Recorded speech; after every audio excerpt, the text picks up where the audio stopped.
Hi, this is Cherie King, and I want to welcome you to this video entitled How to Make Juice Without a Juicer. Okay, so if you've ever looked into juicing or tried juicing, you may already be aware that juicers can be expensive, they can be messy, and they can be a total pain to clean up after you get done. And it's because of those exact reasons that a lot of times people, they'll get a juicer and they'll, for the first week, maybe few weeks or so, they're excited about using it and, all the benefits of the juice. But because of the fact that it can be quite cumbersome, the whole process of pulling out the big juicer if you don't have it on your counter, you're not storing it on your counter, and then having to clean up, the juicer, take it apart and clean the different parts and everything after you're done, can actually cause people to end up no longer wanting to juice. So then it becomes another one of those appliances that just kind of sits, around and collects dust and not get used anymore. So there is a way to actually make fresh fruit and or vegetable juice without using a juicer, and that's what I am going to show you today in this video. Okay, so first things first, here's what you're going to need.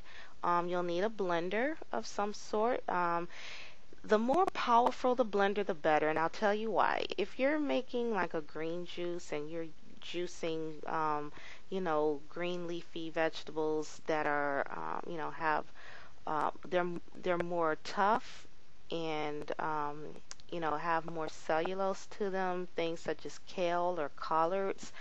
You'll definitely want it to be a lot more powerful than your standard Oster or one of those types of blenders you can find in your local stores. And the reason being is because those greens can be kind of tough to break down to the cellular level of the leaf. And that's very important because you get most of the nutrients from it the more it's masticated, the more it's broken down.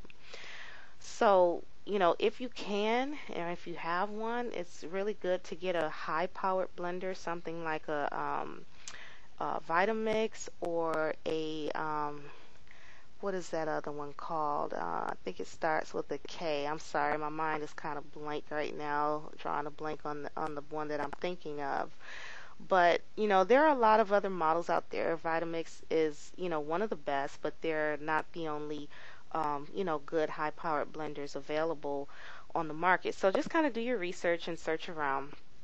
Um, but hey, if that's not in your budget to get a blender that costs, within the realms of $400 to $800 sometimes, then just use what you have or use what you can use, and you'll definitely still get some benefits from your juice, and just do what you can with what you have.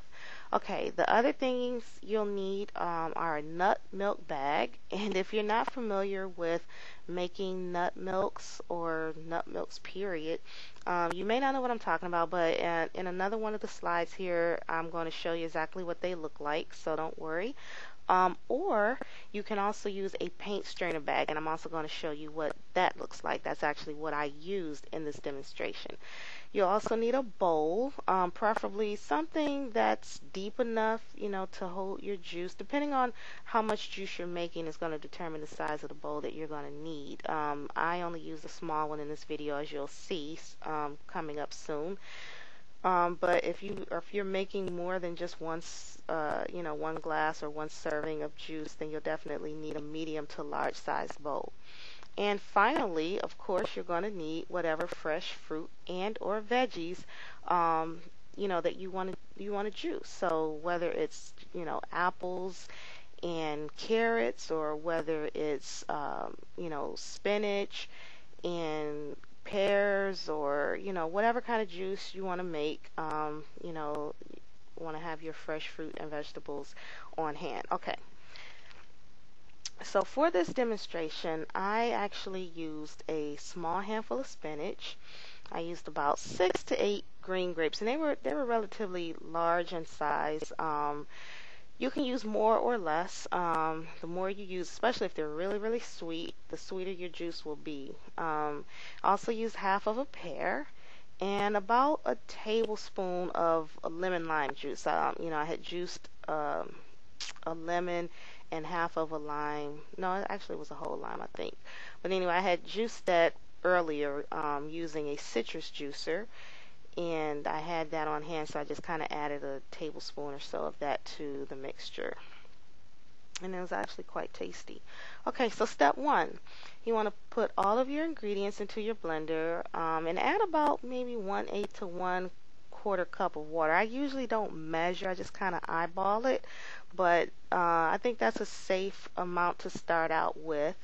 And then just start blending. And if you find that your blender is, the ingredients aren't really blending well, it's not turning over well, then add just a little bit more water, a little bit at a time until it starts to blend. You don't want to put too much water because it's going to water your juice down too much.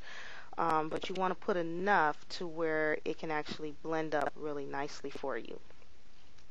Step two, you want to strain your juice. Once you're all blended up, good, and everything is to your liking, there aren't a lot of big chunks left in the blender, then you want to go on ahead and strain it. And that's where the nut milk and or paint strainer bags come into play. Now, if you look on the far left, you will see an example of a nut milk bag. There are other designs and brands and things of that sort, so that's not the only kind. They don't all look like this, but that is one typical nut milk bag. And the thing about those is that you generally can only order them online. I don't know, maybe some stores have started to carry them, but I've only ever found them online, and usually they can run you anywhere from $4 on up to $8, depending on the person selling them.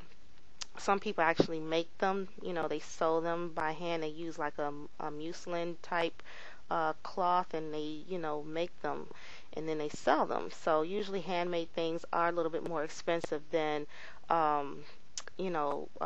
commercially made items. So then on the right side, you see what I used in this video, which is a paint strainer bag. So if you don't have a nut milk bag on hand, and you want to save a few bucks, then just run over to your local Home Depot or Lowe's department. Your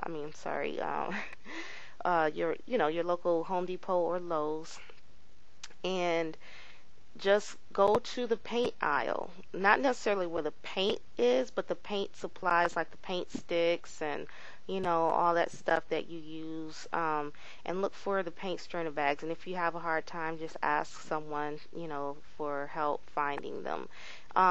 You can see here the bag that I have. There's 2 in a pack, and I think I paid I know it was about $2. It wasn't more than $2 for this, okay?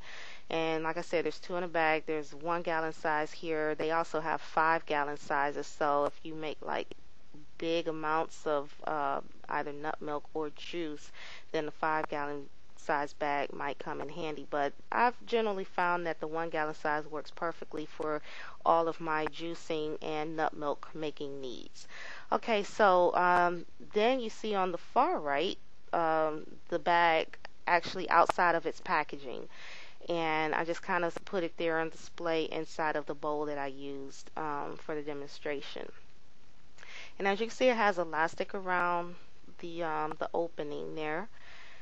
So basically, you want to put your bag inside of your bowl and then pull the sides of the bag down and around the sides of the bowl, and that's where the elastic kind of comes into play to kind of hold the bag on there a little bit for you. All right, so then you go on ahead and you pour your juice into the bag / bowl, as shown here in this in the picture. Now what you want to do is gently squeeze the bag and get all, or as much of the juice out as you can. You want to use a slightly firm pressure, but at the same time you don't want to squeeze too hard and too abruptly, because what can end up happening is you can actually bust a hole in the bag. I mean, good thing that they're so cost effective, the paint strainer bags, because they, they do after a while they do wear. They'll get runs in them, kind of like how stockings get runs, or they'll just, get a hole in them. And once you do that, you definitely want to get rid of it and get a new one, because when you're making juice or nut milk with a strainer bag that has a hole or a run in it, then you're going to start getting pulp into, your liquid. So you want to kind of quote unquote milk the bag. Kind of like if you were milking a cow, cow's udders or something. You want to just kind of milk it, squeeze it out like you see in that second picture there, and get as much of it as you can. And then you can see there in the last picture, that's the pulp. I opened up the bag and kind of put it inside out, and so that you can see the pulp. It's pretty dry, and it's not a lot. And some people like to save their pulp and use it in different recipes or whatnot.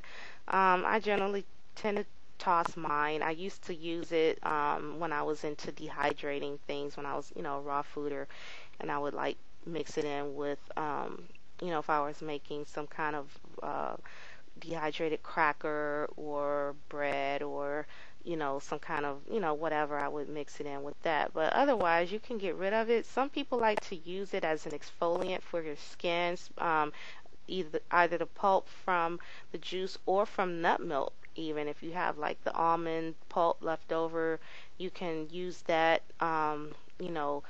as well on your skin, as an exfoliant. Okay. And the final step, step 3, is to just pour your juice from the bowl into a glass and enjoy. And I mean, that's my juice right there. It was very, very good. Had a very good flavor. It was nice and sweet, but slightly tart due to the lemon and the lime.